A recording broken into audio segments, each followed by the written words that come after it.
പത്തനംതിട്ട അടൂർ പട്ടാഴിമുക്കിലെ വാഹനാപകടത്തിൽ അന്വേഷണം ഊർജിതമാക്കി പോലീസ്. അപകടത്തിൽപ്പെട്ട കാറിന് സാങ്കേതിക തകരാറൊന്നും ഉണ്ടായിരുന്നില്ലെന്ന് പരിശോധനയിൽ വ്യക്തമായി. മരിച്ച ഹാഷിമിന്റെയും അനൂജയുടെയും ആന്തരികാവയവങ്ങൾ രാസപരിശോധനയ്ക്ക് അയച്ചു. ഹാഷിമിന്റെ ഫോണിൽ നിന്ന് ഏറ്റവും അവസാനം പുറത്തേക്ക് പോയ കോൾ അനൂജയ്ക്കായിരുന്നുവെന്നും പോലീസ് കണ്ടെത്തി.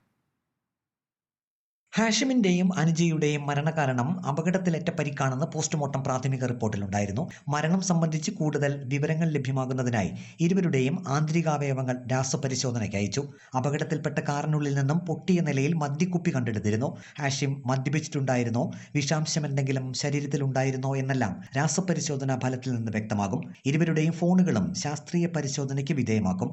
ഹാഷിമിന്റെ ഫോണിൽ നിന്നും അവസാനം പുറത്തേക്ക് പോയ കോൾ അനുജയ്ക്കാണെന്ന് പോലീസ് കണ്ടെത്തിയിട്ടുണ്ട്. അപകടത്തിൽപ്പെട്ട കാർ മോട്ടോർ വാഹന വകുപ്പ് ഉദ്യോഗസ്ഥർ പരിശോധിച്ചു. കാറിന്റെ ബ്രേക്ക് സംവിധാനം കാര്യക്ഷമമായിരുന്നുവെന്ന് പരിശോധനയിൽ വ്യക്തമായിട്ടുണ്ട്. മറ്റ് സാങ്കേതിക തകരാറുകളൊന്നും കാറിന് ഇല്ലായിരുന്നുവെന്നും പരിശോധനയിൽ വ്യക്തമായി. കാർ അമിത വേഗത്തിൽ ദിശ തെറ്റി വന്ന് കണ്ടെയ്നർ ലോറിയിൽ ഇടിക്കുകയായിരുന്നുവെന്ന് ലോറി ഡ്രൈവർ റംസാൻ മൊഴി നൽകിയിരുന്നു. ഹാഷിം മനഃപൂർവ്വം കാർ ലോറിയിലേക്ക് ഇടിച്ചു കയറ്റിയതാണോ അതോ നിയന്ത്രണം വിട്ട് ഇടിച്ചതാണോ എന്നും പോലീസ് വിശദമായി അന്വേഷിക്കുന്നുണ്ട്. കാറിനുള്ളിൽ വെച്ച് ഹാഷിമും അനുജയും തമ്മിൽ വാക്കുതർക്കവും മർദ്ദനത്തിനുള്ള ശ്രമവും നടന്നതായും പോലീസിന് സംശയമുണ്ട്.